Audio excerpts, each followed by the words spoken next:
So we're gonna hope that everything stays on.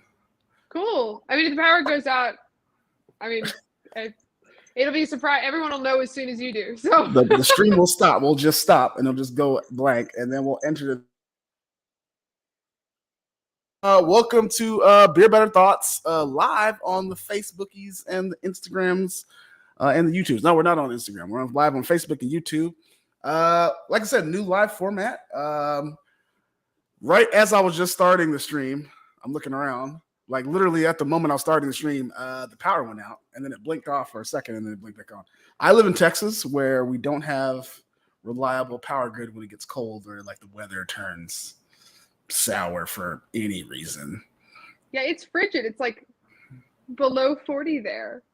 Yeah, I know, right? It's like below 40. It's one of those. What is? I'm gonna look at that. What is the temperature right now? It's 30 degrees right now, and it's raining. And it's supposed to turn into freezing rain. And it's one of those things. I'm actually originally from Kansas, and you know it snows like this all the time. Like it's way worse than this. Like, oh yeah, I'm in Minnesota right now. Yeah, I 100% understand. It is a warm -1 right now. Yeah. So. Oh, that's great. I think the last time I was in Minnesota, it was -13 one time I was there. I think I was there like right before COVID started. I do this work thing, and it was like -13. And I was like, And it had snowed like probably like the 2 weeks before. And this was like in April or May, too. This wasn't even like it was just like, oh, it's dead winter. It was still like April or something like that. And so it was pretty light.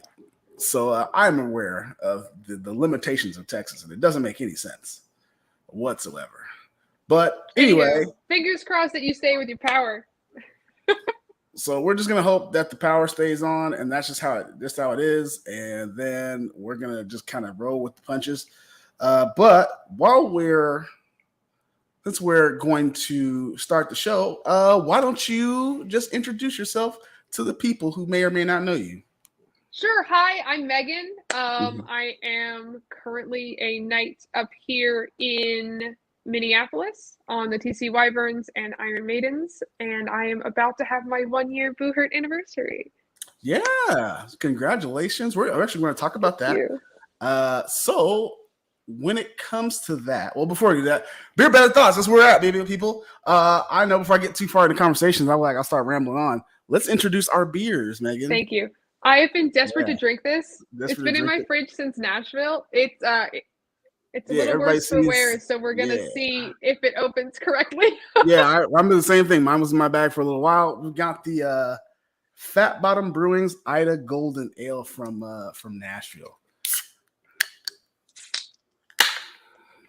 Hope mine, I'm going to be fancy and put mine in a glass because I like to be fancy. Oh, my top broke. Your top broke? Yeah, my top broke. Let's see if... There we go. Figured it out. But thanks for getting on. Yeah, cheers. Like, here we go. Big bang boom. Still good. I've been waiting for this. Yeah. I know they didn't put pineapples in it, but just sitting in my fridge. I know they didn't put pineapples in it, but it still has a pineapple taste to me. I still like it. I know it's nice and light. But Megan, before we get too far into it, I always ask everyone, and obviously since you took a trip, you are a beer drinker, right? Yeah, sure. Yeah. I drink whatever I'm given, and that includes beer. Oh yeah, you drink whatever you're given. What are some beers that you do like? What are some beers that you're like? Oh yeah, this is. Oh God. Minnesota's a home of some nice beers, though. Yes, and here's the thing: I couldn't tell you the names because I get a different one every time. There is a brewery, fortunately / unfortunately, about 3 blocks that way. It's called Lakes of Legends Brewery, and every time I go in, I get something different. So I wish I could recommend something. Minnesota. Yeah, the whole Midwest has got a trillion breweries, and everyone's got their own opinion. So I'm gonna keep those politics to myself. Yeah, one of the breweries that I like in Minnesota whenever I go there for work is I think it's like Surly beer, Surly Brewing Company. I almost mentioned Surly. Yeah, classic. So I do like a lot of their stuff. They always come up with some wild stuff, and I always go to. So I do like their stuff. Surly Brewing Company. They've got some good stuff. So if you're ever in Minnesota, try them. That's one I can recommend people that live in there, and for you too, to go back there. But you're a beer drinker, you like said. Is there like a particular like style? Do you like IPAs, or you just kind of like, or golden ales, or you like a stout? Yeah, person? I'm in the. So my heart goes to stouts. But that is a heavy beer. So if you're having like a marathon night, stout is not usually a beer starter. So I usually stick to like an amber ale or a golden ale. Okay. And because it's Minnesota, everyone serves something different. I'm like, whatever the house specialty is. So. No, that's what's up. We both had the pleasure of being at Nashville's opening event. Is it opener? I guess opening event. Opener, I guess like their sure, grand opening beer battle bash thing, you know. I know that you were there and you got to fight with the Mythics, right? I did. That was my first time fighting with them. Which was refreshing as opposed to against them. I guess I can't remember. Did you do a pro fight? I couldn't remember if you did one or not. I can't remember. No, not this time. Not this time. I have done enough pro fights for a while. So I'm taking a little bit of a break to train back up before the summer hits. You and me both. I'm thinking take a little siesta, train on some things, go back and hit it. I ended last season Warlord Combat Academy with like 2 straight losses. I got my butt kicked 2 times in a row. Yeah, but you look good doing it. So yeah, I didn't quit. This is like I was just like, man, no butt kicking's gonna train back, reclaim my victories. But like I said, you were there. What was your opinion of that event? Like that whole, like the facility and how they did the event? So this is only the second facility, like dedicated facility I've ever been to outside of the Warlord Academy in Dallas. But the space is gorgeous. Mickey did an amazing job. Yeah, he really did. Like I am extraordinarily jealous that I don't live in Nashville because all I want to do is, I mean, like I can talk poetic about all the cool things that it has for non-fighters, but for fighters, they have showers in the back. That's true. That already puts it like above and beyond for me. Yeah, it really does add something to it. It really does. It's one of those things where it's kind of cool. What about, so you said your experience, you typically fight against the Mythics, but what was it like for you fighting with the Mythics, and what is your usual experience when you do fight against them? They're the best for a reason. Their on-field like teamwork and communication is next level. So, you don't have to be exceptional as representative of me, but as long as you can, hold instruction well, like Shan and their team is just, they know what they're doing. So my very first melee ever was at Dragon Con in Atlanta in September, which was a collection of mercs versus the Mythics. That's exactly what happened. Yeah. It was we were defeated handily, but I was there, and they did go pretty quickly, and they were like, "Oh yeah, it's over." Like, yeah, it's over. I was like, "It just started. It just started." Yeah, but I mean, like, they're very good. I'm on their alternates registration for Botan, so fingers crossed that I'll be able to go. Yeah, fingers crossed. I think one of the things that the Mythics do very well is that, because they have a dedicated facility and they're really amped up to be the best. I think they got their butts kicked a couple of times early on. They were just like, you know what? They all kind of got a core crew that were like, all right, we're going to do this. And I'm jealous. Brendan's put up a really great spot down there. Yeah. It seems to be a running trend then of like these strong team captains. Putting in a little bit of legwork and getting places. Yeah, I think it's definitely one of those things where if you have a strong team captain and you're lucky enough that person's really serious about it, and like Brennan and even Mickey to a certain extent, right? That working like get their facilities, and you can get a facility, you can get a set schedule and training and things like that, and then you just build a core group of people. I think that's where it's good, and I think the sport. I think it's been brought up multiple times that you need a dedicated space. You just do, no matter where you live, especially in Minnesota, especially Dallas. Our summers are great. Summers are great. Winters are typically here. Like winters, not that bad, except for the exceptions of days like today. But then summers are like terrible, right? Yeah, we've got a Sportsplex location that we do hard kit on Saturdays, and then we have our standard location for soft kits. But that's a little easier to come by. Yeah, and then you typically train with the Wyverns, right? You're with Wyverns, correct? And then it's you, Ashley McNamara, the Wyverns. Are the only other people on the team other than the Wyverns and you and Ashley McNamara? No, Ashley McNamara and I are the only two active representatives for the Iron Maidens. Gotcha. The rest of our collective are coming back, but most of them have been on some sort of medical or personal leave, gotcha. As is expected during the quarantine season. But as things get settled, we, fingers crossed, are going to get a 5 and be able to start touring around with just us. Cool. So before we go too far, I'd like to ask a couple beer questions now that we've been sipping on this a little bit. First question is, let's rate this beer, you and I. If you were to rate this beer and you were to give it a score and you say, I'll give you a couple categories in which you can rank it. Okay, the first beer is like, okay, yeah, this beer, this Fat Bottom Golden Ale is a turn-up beer. Yeah, I'm gonna preamp this to go party. Yeah, this is what I'm gonna do. Or is this beer a rotational? Yeah, you can see this putting this in your regular rotation of beers.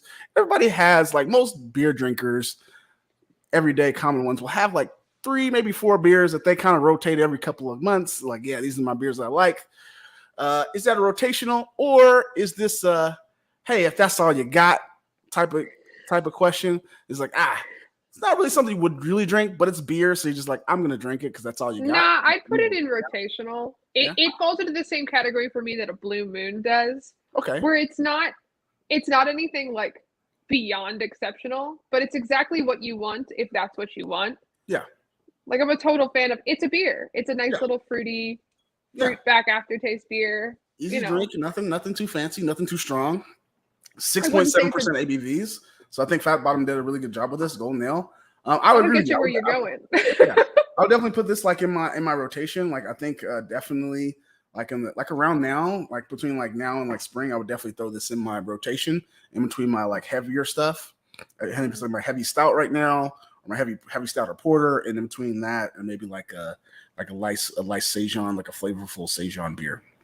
I think this is totally beginning of summer, sort of like pools first open, outdoor barbecue kind of. Yeah, I think for me, like I go for more for like sours and like more sours kind of usually at that time, or like really light ales. Typically, I like a light ale.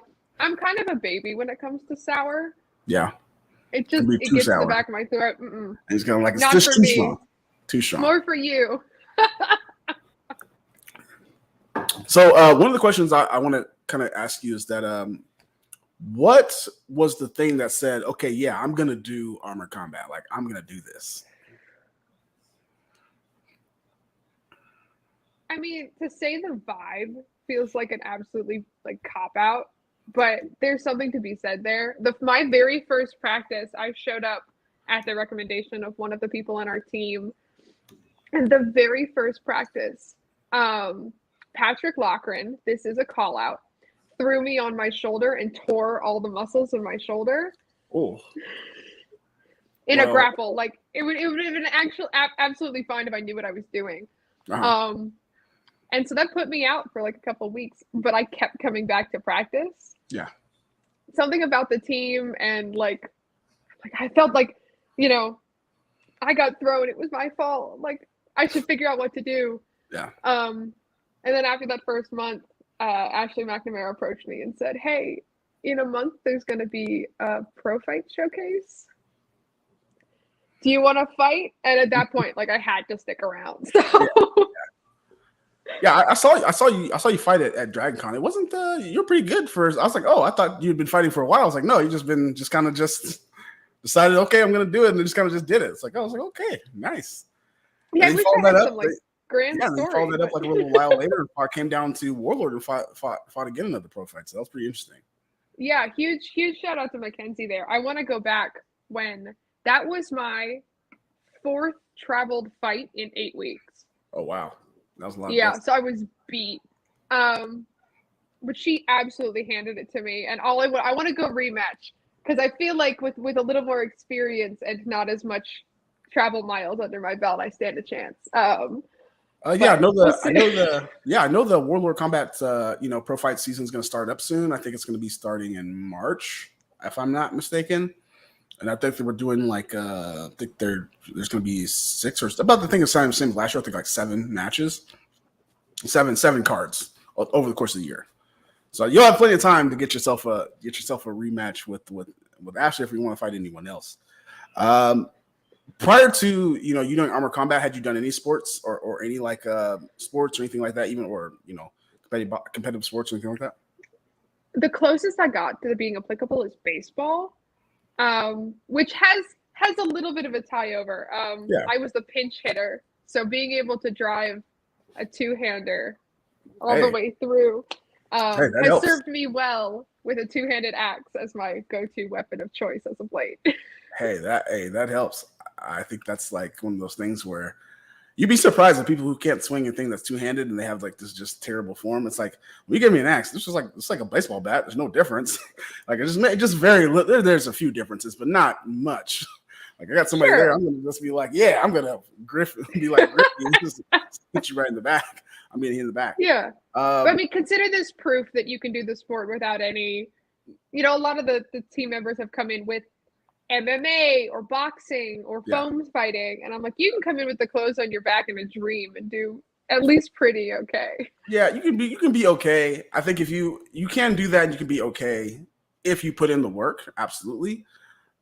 There's that. You can't just be like, oh, I'm going to do it and then just get your butt kicked off. You will get your butt handed to you all the time if you don't like actually train. You just throw in the armor, then show up to tournaments all the time.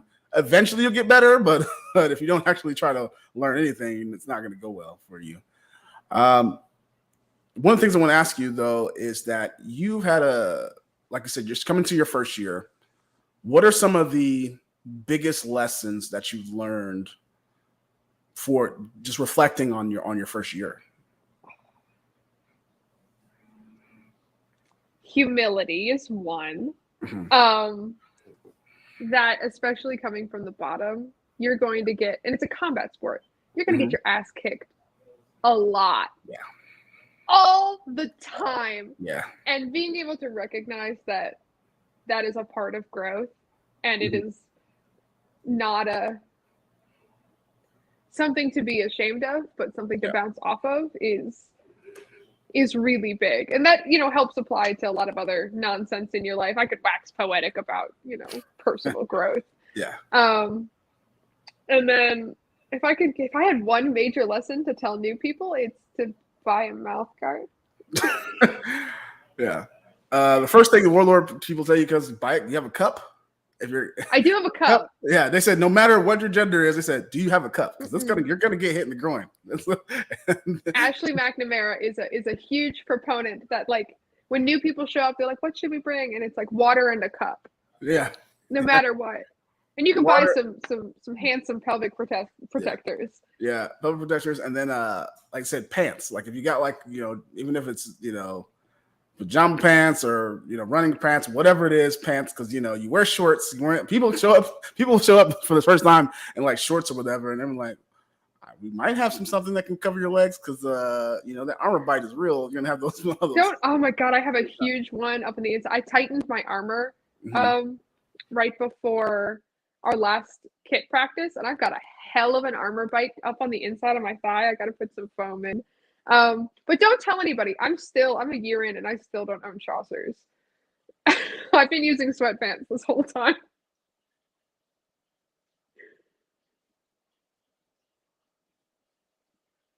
I think I lost you.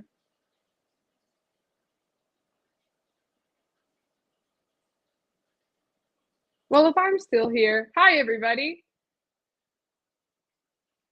I'm going to suspect that Cyrus may have lost his power, which means it's my show now. Hi, welcome to Beer Battered Thoughts. This time run by Megan Ganley, a new and improved show.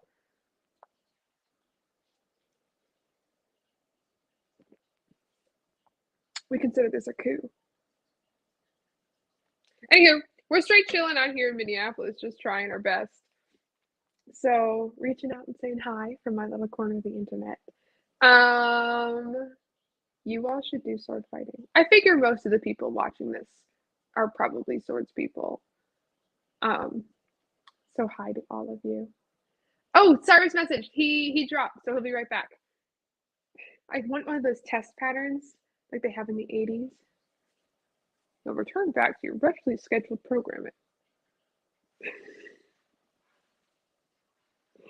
I am not fit to be a podcaster. It feels so weird talking back and forth to myself. Hey, I'm back. So, hey, look, at least I know if my internet drops that the pot it still goes. That's cool. I got to talk to myself for a little while. So, a nice little moment of retrospection. So, hey, looks like at least I know that it still works. But I didn't get your answer, but I'm assuming your answer was fantastic and everyone's like things like that, and everybody understood what you're saying. Yeah. Perfect. So yeah, we're rolling with bunches. Hopefully it doesn't happen again. I like I said, we're just gonna keep rolling and see what happens. What was I left off at? What was the blah blah blah? You gotta own a cup and you gotta get a mouth guard. Those were the two major lessons I learned from my first year in sword fighting. No, we lost him again. Are you back? I'm back. I'm here. Okay. You keep flickering in and out for me. Yeah, it's just the signals dying out from the internets. But we're good. We're good for now. Good thing I paid for extra money for the underground FiOS control, all that stuff. So I think that's why my internet's lasted as long as it has now. But I guess we'll just move on to another question because might as well. The internet has decided that this one's not worthwhile. Yeah. So what did your non-armored combat family friends think about it when you joined the sport? Were you like, okay, yeah, this is what you're doing? What? And they saw videos of it and they're like, what is this? The hardest pitch was my mother. Growing up, we've always been like a really active, kind of out there, weird family. Mm-hmm. But my mother has tried every ounce of effort that she could to keep her kids out of combat sports. Didn't want us to do boxing. The closest she allowed us growing up was fencing, and that was foil fencing. So perfectly protected from the front. Yeah. But when I started doing sword fighting, it wasn't real until we did the Mother's Day melee in May. And I was like, oh, you should buy tickets. You should totally watch. And she bought a ticket and she watched the first 45 seconds and then had to turn it off. Yeah. So I think that's like the closest to not liking it as far as the bad side goes, which is kind of turned around, especially as I start getting medals under my belt. That makes it real. Yeah. But everyone else is just mostly confused if they're not completely supportive. Like my buddies up here call it night school. Like, oh yeah, Megan's got it. Megan's not free Sunday. They have to go to night school. Yeah, I always wonder what people's reactions are who already come from like a competitive sport or like a SCA or the stuff that was just related to this, like HEMA and all this stuff, who just picked it up and was like, oh yeah, I'm going to do this, and then started doing it and see what their family's like. Maybe you can help me, because this is the thing that I've had the biggest trouble with. Sure. Is when people ask what it is you do, what do you tell them? Ooh, because I say I do medieval armored combat, and they always say and then they pick a piece of media. Yeah. And none of it's quite right. Like Knight's Tale is the closest I've gotten, but not everyone's seen it. Automatically people say, oh, like medieval times. That's the usual one I get. That's the one. And I say my answer is like, no, this is more like if medieval times met like the UFC. So like I try to explain. So you know how there's the UFC, right? It's like, yeah. You know how there's like professional wrestling, like WWE, right? Where it's real to a certain extent, but it is planned and it's choreographed and all these other things, right? And the UFC is like, no, it's unchoreographed. We're gonna hit you, and I don't know what's gonna happen. Medieval times is the WWE, and we're the UFC, and it's I don't like that. Yeah, I say this is full content. Like this, that's the difference. And they're like, and then I show them a video, and they're like, oh. See, you can at that point. I'm like, I can point them to a video. I can point them to Night Fight and like, figure it out, kind of. Yeah. Medieval Times is what I get. I get a lot of is that LARPing. Yeah. And that's even harder to explain because first you have to explain to a lot of people what LARPing is. Yeah. Some people. Medieval Time does come up. Yeah. Yeah. Some people come in LARPing, and then maybe like in the earlier times when people were asking about it, like, oh, like they've heard of like LARPing, or they've heard of like SCA, and I didn't know what SCA was when I had no idea what that was. What SCA was, and then I've heard, of course, then I was like, well, I know what LARPing is. I know what that's been since like the early 2000s, but I never knew what SCA was. So I looked that up myself. It's like, no, it's not quite like that. I mean, some of it's similar, but some of the crossover stuff, but no, it's not that. So yeah, it is usually one of those things where I do explain to people, and then people, especially like, when you go out on dates and things like that, and they ask you what that is, or you're just kind of like, what do you do, for example? Well, that's one of those things. Well, it's this. I do that. Yeah, I have that problem when I'm meeting new people, and then every so often I'll help one of my sword people like set up a dating profile, and they don't know whether or not to include sword fighting. Yeah. Like, how do I explain to a new potential partner what it is that I do? Because it's not like boxing or sword fighting. Like, it's not simple. Yeah. But you always put it in there because it always gets people to swipe. I wouldn't explain it. I would just like when I first started doing this and I started getting back into dating and stuff like that, I would just put pictures of what I was doing. And I'd be like, you can just ask me questions. I wouldn't explain it at all. I would just like, because I want to do is like, want to establish that, hey, this is something I'm doing. And when we go out and you get to know me, you're going to know how much of an extent it really is. And then you can just ask me questions from there. But I want it to be known from the day you swiped on my profile, you saw my dating profile, that you know what it is. It was an absolute boon for me when I started. Like, I'm already pretty femme. So like people swiping on me, just to say, oh, pretty. But having all the nerd crap. Yeah. Total street cred on the nerd community. I might as well be a god. Like, oh man, you're awesome. Oh man, yeah. From those, I got a lot of like medieval time stuff or like LARPing. I was actually surprised when some women say they're LARPing. I didn't know. Like, you know what LARPing is? Like, oh, I'm shocked. I was actually shocked that people knew that was. Especially in my community. A lot of people know of it, but not know what it is. Yeah. And then there came the medieval time stuff. I'm like, okay, yes, no doubt. I don't mind. I like the medieval times because at least you can say it's like medieval times, but for sport rather than for show. Yeah. Which is the shorter version of your WWE reference. WWE version to the UFC version. I was like, oh, I said some people get a little upset about that. You say they're medieval times, they get a little butthurt about it. We should have a WWE type like exhibition match. Just like one. Just one. Just every now and again, just to throw it out there. I think it would be funny. Like, I would, if anyone out there in TV land wants to set up a choreographed exhibition match, hit me up because I would absolutely love to do that. We do a showdown. We do a real showdown between the medieval people and us, and like we're on one side and the medieval people, and it's like, no, we're really gonna do this. Switch for a day. Have the like. The Red Knight come in and try and do Buhurt, and then have me try and ride a horse, and we'll see how that works out. But hey, everyone, this is just got to reiterate. Hey guys, this is Beer Better Thoughts. I'm talking with Megan. We're talking about Megan. We're talking about her first year. We're talking about beer. We're drinking the Fat Bottom Brewing Golden Ale. You guys should see down here in the drop down. You can see what the beer is. You guys can look at it from Nashville.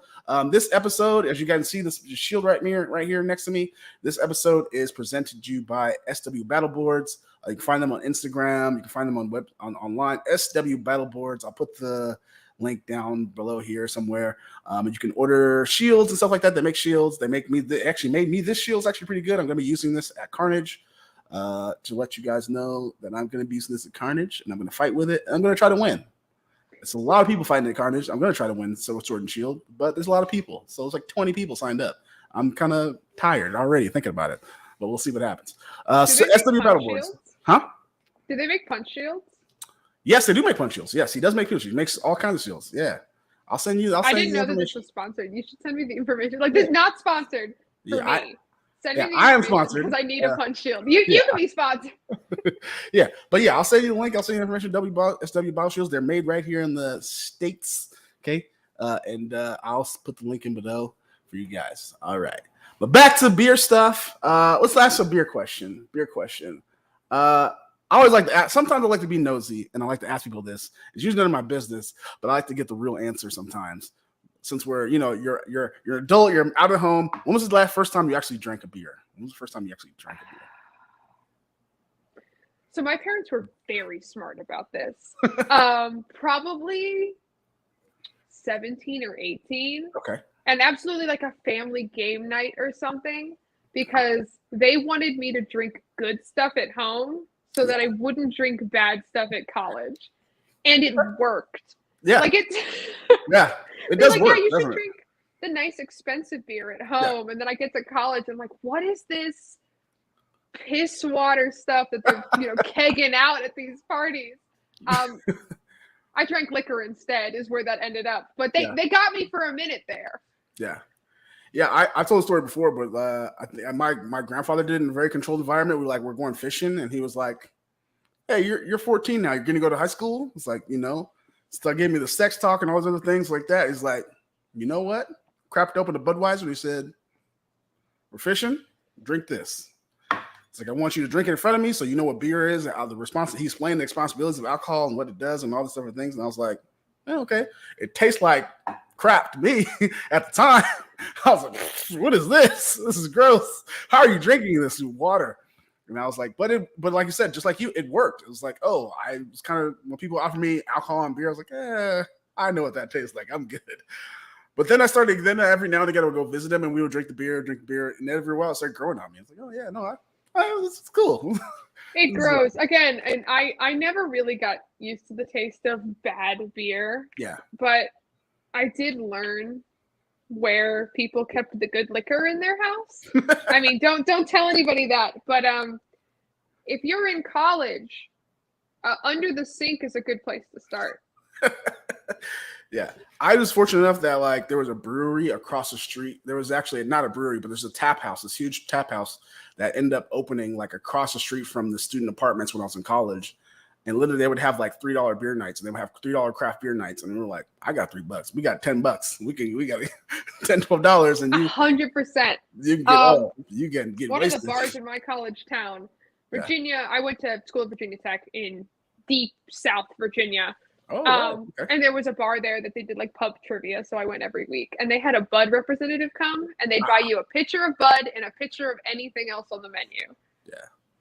So I drank a pitcher of anything else on the menu. Hey. College, sometimes we get beers on the table.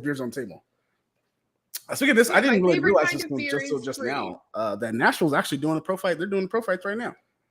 Right. Yeah, Wednesday nights. This, I think, is their first. Maybe they did one last week, but I think this is their first actual night since the opening. Yeah. I got a glance on it. I saw the chat, and I was like, "Oh, that's actually right. That's going on right now." And I was like, "Oh, there's a feed. There it is."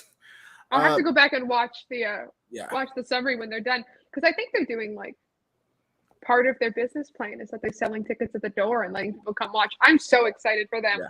I really hope this works out, because it's going to help set a precedent for for venues for the rest of the sport.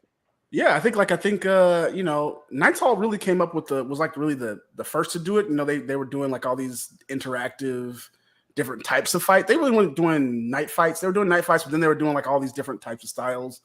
And then Warlord Combat was like, we don't like those. We're gonna do pro fights, but we're gonna two off. And then Mickey was like, oh yeah, I like that. So he came up with his version. So I think as it goes along, it's gonna get improved. But that only makes everyone else's feeds and stuff like that and stuff better, which grows the sport, right? I think it's gonna be cool. I especially love Nashville's because they're televised. Yeah. It's a bunch of sports bars in the area, and I think that's so tight.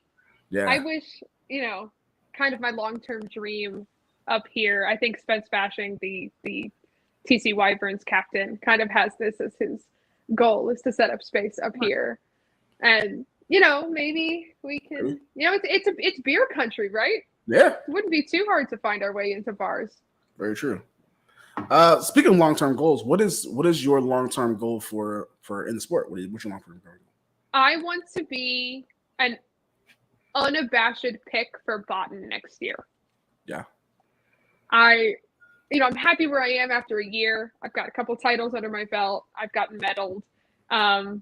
But this year I'm, not quite good enough to go to Botan for pro fights.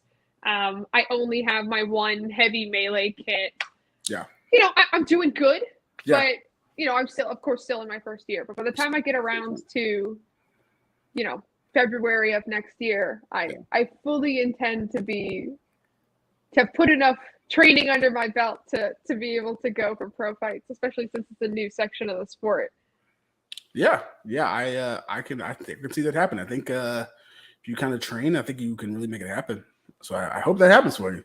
So everyone, make sure you support Megan. Okay, make sure you support. Cheer her on. If what was the name of your shield company? SW Battleboards. SW Battleboards. If you want to help me fulfill my dream by helping me get a punch shield, I wouldn't be opposed. If not, you can just send me a link and maybe I'll buy one. Yeah, SW Battleboards. I know the people that run it. Hey, support the team. Support the beer friends. Okay, I think it's the new beer friends. I think I'm trying to figure out that. I would love to start getting. Yeah. Like NASCAR, just have logos up the side. I would totally do that. Are you kidding? I had an idea, and I'm still working on it. I think I'm gonna be like one of the first people that just have like the NASCAR logos like on my tabard just for certain fights, and it's gonna be like have just a litany of just. I was thinking the same thing. Like, hey, Buhurt Tech, if you want to give me like a $30 gift card or whatever, I'll put Buhurt Tech right here on the back. Here's my thing about it was that SW Battleboards is like one of the few like actual Armor Combat sponsors I have.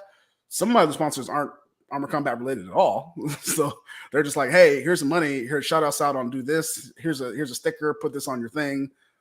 All right, 100%. Cool. Yeah, I've got, I'm already, I don't want to say iconic because that feels a little grandiose, but I already have my big pink tabard. So like people can pick me out at events anyway. Like if anyone wants to secure that back square footage, you just let me know. Yeah. So anybody wants to support me, I'm still looking for sponsors. If you want to, I've got plenty of space on my pro fight tabard, for my pro fights. Can't really do anything for melees. That's a Warlords team thing. I don't compete on that. But for all my singles, all my singles pro fights, all my single sword shield stuff, absolutely. I'm looking for sponsors for stuff like that. Well, I think that'd be, I think we may be up here as a team trying to get, I think, a skateboard company. Spence has a couple of old boards that he's planning on making punch shields out of. Yeah. But I think that'd be great. Like, if not us two, although we're the best, so why not us two? Absolutely. Like, pick a team member. This would be a great sort of thing, especially as the sport is growing, to get in on the ground floor. Yeah. As a person from the outside who's it's been their first year, they've kind of done some things in here and there. And this is just like sometimes I ask this question randomly, and I just kind of want to see what other people's thoughts are.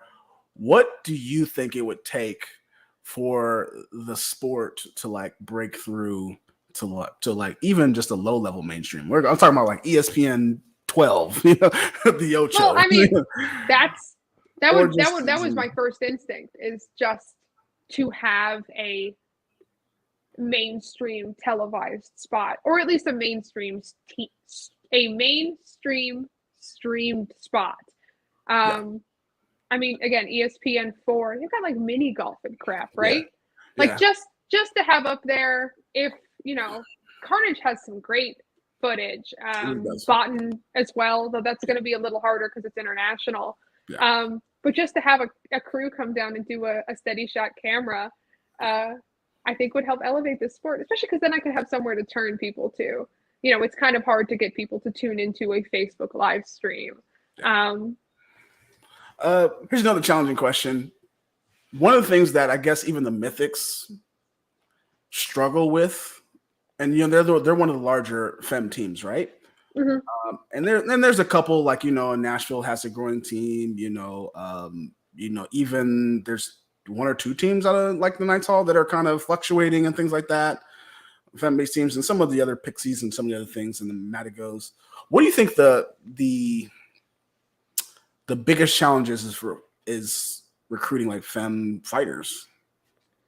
I think a lot of it is the fact that it's very much perceived as a men's sport. Mm-hmm. And, it's kind of similar across, masculine-based sports. Basketball comes to mind. That, women's teams are kind of pushed to the side. Yeah, I actually do watch it in the WNBA. I don't watch it a lot, but I do watch it. Watch it. Then you're better than most. I do casually watch it. But, I'm really excited, and I'm watching, Botten highlights. Yeah. And, they're ranking the teams for each of the 7 leagues around the world. And yeah. Women's is not mentioned once. That's true. And I'm not expecting, triumph and fanfare. Yeah. But if this sport is going to recruit more members for the women's league, mm-hmm. they really need to be more open to femme and female members. Yeah. I got into this because, I'm kind of ambivalent to the whole gender thing in general. Yeah. So it's not hard for me to, and especially mm-hmm. as someone who participates in games and D&D, I'm used to inhabiting male-dominated spaces. But it is really hard to get people who are not as directly comfortable in entering men's spaces in a sport that kind of forgets that their women's team exists. Yeah. I think Botten is actually one of the few leagues that does do the Femmes 5s and stuff like that. IMCF does 3s. It's just the limitations. But I hope to see that, as the sport grows, that they get more, femme and female fighters to fight. So I like to see the Mythics have more opportunities. They're they're hungry. They want to go overseas, but then they're like, we really need more teams. They want more teams to fight themselves. 100%. Yeah. My dream, I really want there to be a third category for women's pro fights. Yeah. Because I'm a little tired of my dream. I want to petition to have a 200 plus women's pro fight category, because I think we finally have enough members that it's about time we open up another weight category. Sure there is. I think it just has to be recognized by the WMFC, but I'm pretty sure in the US, I think there is just enough probably to open it, but we'll see.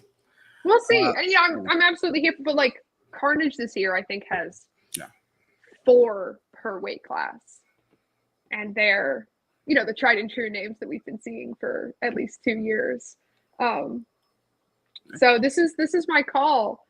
I've been trying word of mouth up here to get people to join. But it's hard, that, Ashley and I are the only 2 women's league fighters covering Minnesota that show up consistently. And, even I don't show up to every practice. Yeah. I'll be traveling, right? Yeah. One of the also things is it is expensive long-term. It's not as expensive short-term because, I know people who drop, $1,500 in a month or 2 on just random stuff, right? On junk they don't need. And you can probably get an effective melee kit for between $1,500 to $2,000 mm-hmm. piece by piece after you piece it out.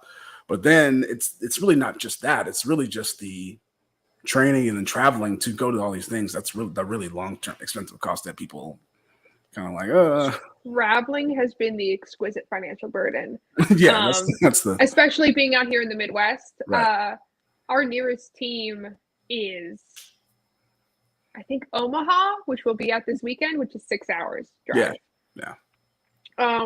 East Coast people, count your blessings. You got it a little easier because you can get to most everybody within 4 to 6 hours. So yeah. We don't have Warlords. We have San Jacinto, which is in Houston. There's a new team, the Rust Knights and Outlaws, that are kind of banding together. That's still like a 4-hour drive. And then Tulsa is starting a team. It has a new ACS team, so we're hopefully going to start sparring with them. So we're getting lucky, but for the most part, it was really just flying out and traveling super far, or going to Scavengers PK, or going out to flying all the way out to Knights Hall and flying down New Hampshire to go do chapter matches. So it's something that we I hope that grows. But we're coming to the last few minutes. We're going to the last 15 minutes of the podcast. Luckily, I'm not going to say it because I don't want to jinx it. But I want to thank everybody for listening to the podcast, Beer Better Thoughts. I'm hoping that I have had a lot of feedback from the live people. They've been liking this version of the show. So, and I've had some people in the questions. There are no questions today. There's only like a couple, one or two random ones, and then 2 of them are not in English. So I don't even know what those say. So I can't even read what that says. I'm not going to try to. But a couple of things. One of the things I like to ask someone before we get to the last sip is that if you could make a beer with any ingredient, it doesn't even have to be beer ingredient, whatever ingredient, what would you put in it? What would you call it? And what would be the alcoholic level of that beer? Oh, I feel like this is cheating. So here in the US, I really miss the flavor of black currant, which is an illegal fruit in the US, but shows up a lot overseas. Right. So in the US, you have like, all these deep flavors, oranges and blueberry and raspberry, especially in the fruitier beers. But like, I'm desperate for a black currant. I can't think of a fun name that isn't a horrible pun, like Current Times or something. So probably that or anything deep as night chocolate coffee stout, but I feel like that's a pretty covered territory. Okay. What would be ABVs? How much with alcohol? Oh. As much as it's the best ABV for $1 at the bar. Not enough you get drunk off of it, but when you're doing that kind of comparison, IPAs usually win out in alcohol per volume per $1. Yeah. So I'd love to swing just over that line, or at least in contention. Okay. What's like if you were a manager, how much would you charge for that? You say, okay, here's how much this beer is. I'm going to give it a just to throw that out there. That's an extra one I did. Because you seem like for the people beer. $7.50 for the people beer. That's not too bad. $7.50. Yeah, I feel like for some sort of craft adjacent, I feel like that's at least a friendly amount. Beer. Okay. So like I said, before we come to the last sip, because I'm not trying to push my luck, I'm gonna end it a little early, so we're gonna come to the last couple of questions. One of the things that I want to give people a chance to say is I'm going to give you like 90 seconds or so, and you can say anything you want. It doesn't have to be Buhurt related, related, Karma Paragraph related. So even if it's a topic that you want to be like, yeah, I want to talk about this, I'll let you go for it. Okay. I'm probably going to talk about Buhurt related stuff anyway. Yeah. This is a call out for everyone, especially those who are in the women's league, to really start sharing the information that this sport is out there. You don't need to get people to join, but you really should get people to show up to your soft kit practices or at least come to events, because having populations in the crowd really makes a difference. On a more personal note, I'll be at Omaha Night Fights this weekend, Carolina Carnage at the end of next month, and then at the Arnold in the beginning of March, which I'm super excited for. So if anyone wants to follow my stuff, shameless plug, you can find most of my information at friday.night with a K on Instagram. And I'm always looking for new Buhurt friends or potential sponsors down the line to help make my Buhurt dreams come true. Yeah. Come get these medieval hands. Yeah. 2 for 1. So with that, we have come to the last sip of our beer. Last sip, and I brought it up I used to do it the first season and the second season. I wasn't sure if I was going to bring it back, but I am going to bring it back. I've decided to bring it back. How I end the show is we're going to end the show with the beer prayer. And I didn't share this with you because I would like to perform it as the opening call for my beer prayer. We're going to hold our beers for your last sip. Our beer prayer, our lager, which out in barrels. Hallowed be thy drink. Thy will be drunk. I will be drunk at home as is in the tavern. Give us this day this foamy head, and forgive us our spillages as we forgive those who spill against us. And that lead us not into incarceration, but deliver us from hangovers. For thine is the beer, the bitter, the lager, forever and ever. Salud. Salud. dude. Megan, thank you so much for being on the episode of Beer Better Thoughts. Hey guys, thank you so much. We're gonna post this. This is gonna be on YouTube. It's gonna be on Facebook. Follow me on all those pages. Make sure you follow Megan on their social media, and come get these beautiful hands. And we're gonna be out of here. Thank you so much. We're out of here. Bye. Thank you. Have a good night.